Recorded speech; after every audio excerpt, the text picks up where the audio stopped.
everyone and welcome back to my channel Ma's Kitchen. இன்னைக்கு நம்ம சேனல்ல சூப்பரான பாலக் பன்னீர் எப்படி பண்ணுங்கறத தான் பார்க்க போறோம்.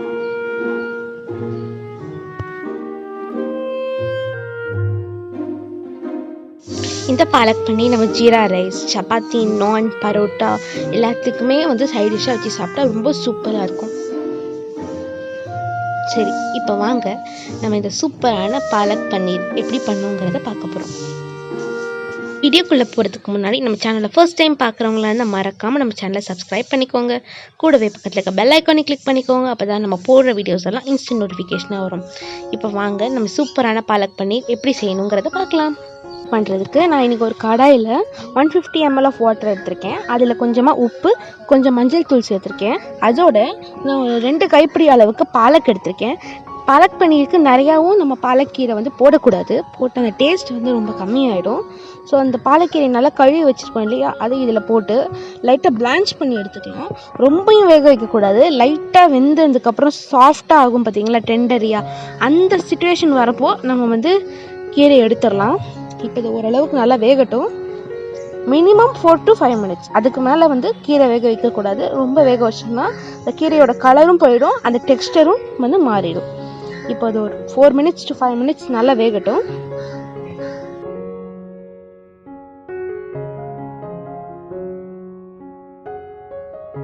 இப்போ நம்ம பாலக்கீரை நல்லா வெந்துருச்சு. இதை நம்ம ஒரு பிளேட்டில் எடுத்து வச்சிடலாம்.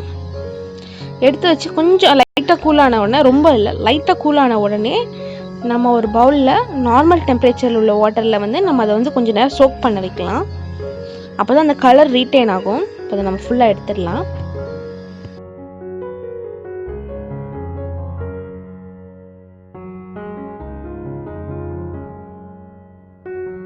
இப்போ இந்த கீரையெல்லாம் நம்ம நார்மல் டெம்பரேச்சரில் உள்ள வாட்டரில் ஒரு 2 பச்சை மிளகாவோட கொஞ்சம் நேரம் நம்ம சோக் பண்ண விடலாம்.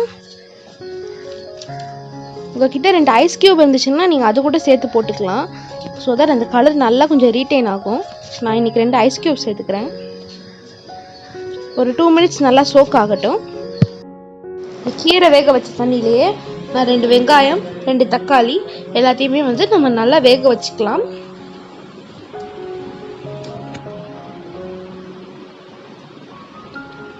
இதோட நான் 2 காஞ்ச மிளகாயும் சேர்த்துக்கிறேன். கொஞ்சம் காரத்துக்காக 3 காஞ்ச மிளகாய் சேர்த்துக்கிறேன். காஷ்மீரி காஞ்ச மிளகாய் நான் சேர்த்துக்கிறேன். இப்போ இதை நல்லா வேகட்டும். ஒரு 5 minutesக்கு அப்புறம் இது நல்லா வெந்துருச்சு. வெங்காயம், தக்காளி, காஞ்ச மிளகாய் எல்லாத்தையும் நம்ம ஸ்டவ் ஆஃப் பண்ணிவிட்டு தண்ணியிலேருந்து அதை செப்பரேட் பண்ணி எடுத்துக்கோங்க. செப்பரேட் பண்ணிவிட்டு கொஞ்சம் நல்லா ஆறட்டும். ஆறின பிறகு நம்ம நெக்ஸ்ட் ப்ராசஸ் எப்படி பண்ணுங்கிறது பார்க்கலாம். நல்லா ஆறட்டும்.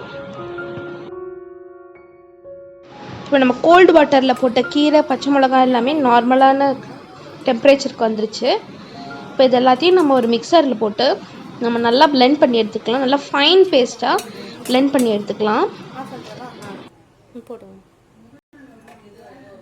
இதோட நான் 4 பல்லு பூண்டு, 1 துண்டு இஞ்சி சேர்த்து நான் அரைச்சி எடுத்துகிட்டு வந்துடுறேன். இன்னொரு மிக்சர் ஜாரில் நம்ம வேக வச்ச வெங்காயம், தக்காளி, காஞ்ச மிளகாய் எல்லாத்தையும் நம்ம நல்லா பேஸ்ட் பண்ணி எடுத்துக்கலாம். இப்போ இதை நம்ம அரைச்சி எடுத்துகிட்டு வந்துடலாம். இப்போ நம்ம கிரேவி செய்கிறதுக்கு ஒரு கடாய் எடுத்துக்கலாம். அந்த கடாயில் 3 teaspoons of oil and 1 teaspoon of butter சேர்த்துருக்கோம். இதில் பட்டர் நல்லா மெல்ட் ஆகட்டும். பட்டர் மெல்ட் ஆன உடனே 2 துண்டு பட்டை, 1 கிராம்பு, 2 ஏலக்காய் எல்லாத்தையும் நம்ம சேர்த்துக்கலாம். இதோட நான் ஒரு வெங்காயம் நல்லா பொடியாக நறுக்கி வச்சுருக்கேன். நம்ம அதையும் சேர்த்து நம்ம நல்லா ஃப்ரை பண்ணி எடுத்துக்கலாம். வெங்காயத்தை போட்ட உடனே ரொம்ப நேரம் கிளறாதீங்க. லைட்டாக கிளறி விட்டுருங்க. அது லைட்டாக கோல்டன் ப்ரௌன் ஆன பிறகு நம்ம நெக்ஸ்ட் ஸ்டெப் எப்படி பண்ணணுங்கிறத பார்க்கலாம். இப்போ நம்ம ஆனியன்ஸ் எல்லாம் நல்லா ஃப்ரை ஆகிடுச்சு. இதோட நான் ஒரு காஞ்ச மிளகாய் நமக்கு கிள்ளி போட்டுக்கலாம். நல்லா ஃப்ளேவரிங்கும் நல்லா காரமும் கொடுக்கும் நம்மளுக்கு. மிளகாய் நல்லா ஃப்ரை ஆகிடுச்சு. இதோட நான் அரைச்சி வச்சுருந்த onion, tomato and Kashmiri chilli paste இருக்கு இல்லையா, நம்ம அதையும் சேர்த்து நம்ம நல்லா மிக்ஸ் பண்ணிக்கலாம். எண்ணெய் பிரிகிற அளவுக்கு நம்ம நல்லா வதக்கி எடுத்துக்கலாம்.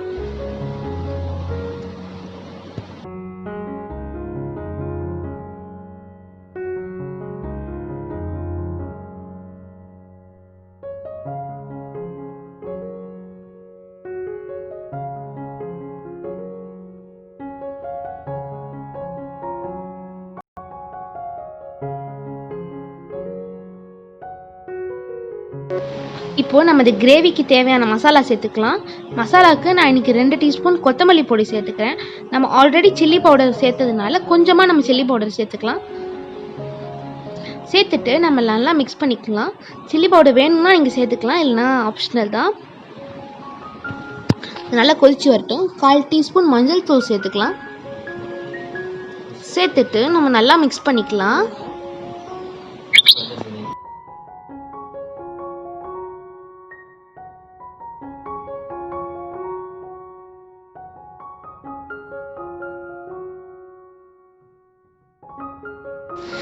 இப்போது நம்ம போட்ட மசாலாவோட பச்சை வாசனை போகிற வரைக்கும் அது நல்லா கொதிக்கட்டும். ஒரு 4 மினிட்ஸ் இது நல்லா மீடியம் ஃப்ளேமில் கொதிக்கட்டும். கொதித்த பிறகு எப்படி இருக்குன்னு சொல்லிட்டு நம்ம பார்க்கலாம்.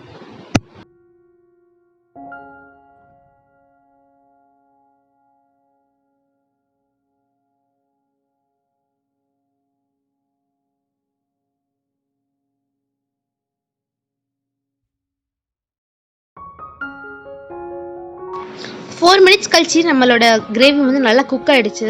இப்போ இந்த கிரேவிக்கு தேவையான அளவு உப்பு சேர்த்துக்கலாம். சேர்த்துட்டு நம்ம நல்லா மிக்ஸ் பண்ணிக்கலாம்.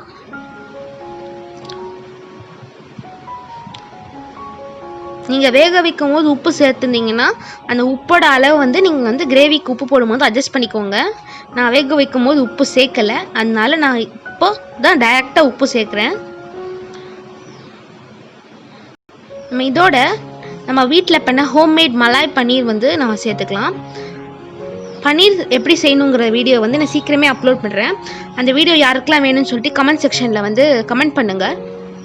சேர்த்துட்டு நம்ம நல்லா வந்து மிக்ஸ் பண்ணிக்கலாம்.